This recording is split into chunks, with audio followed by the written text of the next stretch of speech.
এই মাত্র পাওয়া খবর আবারও সামাজিক যোগাযোগ মাধ্যমে ছড়িয়ে পড়ল এক নতুন সতর্কবার্তা।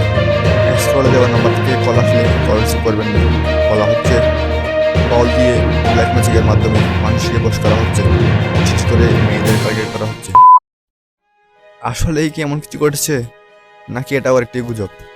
আজকের ভিডিওতে আমরা জানবো কিভাবে গুজব ছড়ায়, কেন মানুষ তা বিশ্বাস করে এবং কিভাবে গুজবকে প্রতিহত করা যায়।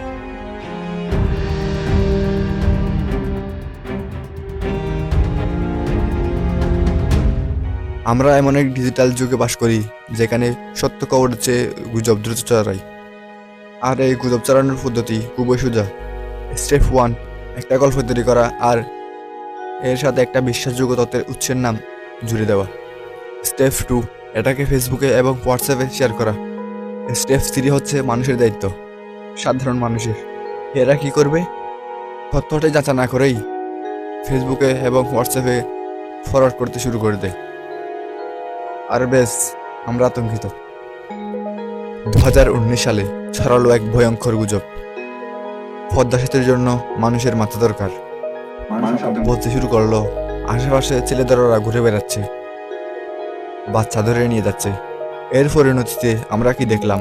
এই গুজবের কারণে গণপিটুনি শুরু হয়, যেখানে 36 জন মানুষ মারা যায়।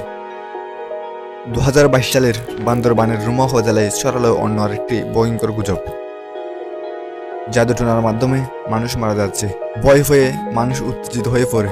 এর পরিণতি হিসেবেও আমরা দেখতে পাই, গুজবে উত্তেজিত হয়ে একটি পরিবারের 4 জনকে কুপিয়ে হত্যা করা হয়।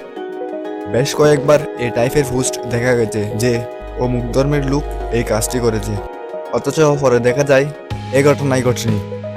এইসব গুজবের কারণে অনেক জায়গায় দাঙ্গা হয়েছে, মসজিদ মন্দিরে হামলা হয়েছে, এমনকি অনেক মানুষ মারাও গেছে। তাহলে কিভাবে বুঝবেন যে কোনটা সত্য আর কোনটা গুজব? নাম্বার 1, গুগল সার্চ করুন আর দেখুন কোনো বিশ্বাসযোগ্য সোর্সে খবরটি রয়েছে কিনা। নাম্বার 2, ফ্যাক্ট চেকিং ওয়েবসাইট দেখুন, যেমন broom live, fact watch BD ইত্যাদি। এই ধরনের ওয়েবসাইটে দেখুন যে খবরটি রয়েছে কিনা। নাম্বার 3, সন্দেহজনক শব্দ আছে কিনা দেখুন, যেমন সবাইকে জানান বা বেশি বেশি শেয়ার করুন। এই ধরনের পোস্টটি বেশি ভুয়া হয়। এখন থেকে কেউ বললে এই নিউজটা শুনেছ, আপনি বলবেন ফ্যাক্ট চেক করে দেখছি। আমরা যদি প্রতিটা গুজব বিশ্বাস করতে শুরু করি, তাহলে একদিন সত্যিকারের সমস্যার সময়ও কেউ আমাদের বিশ্বাস করবে না। মনে আছে রাখাল আর বাঘের গল্পটা? ঠিক ওইটার মতোই পরিণত হবে আমাদের। আপনি কি কখনো এ ধরনের গুজব বিশ্বাস করেছেন? কমেন্টে জানান। আর এই ভিডিওটি বেশি বেশি শেয়ার করুন, যাতে সবাই সচেতন হতে পারে। আর ফ্যাক্ট জোনের সাথে থাকুন, কারণ এখানে তথ্য মানেই সত্য।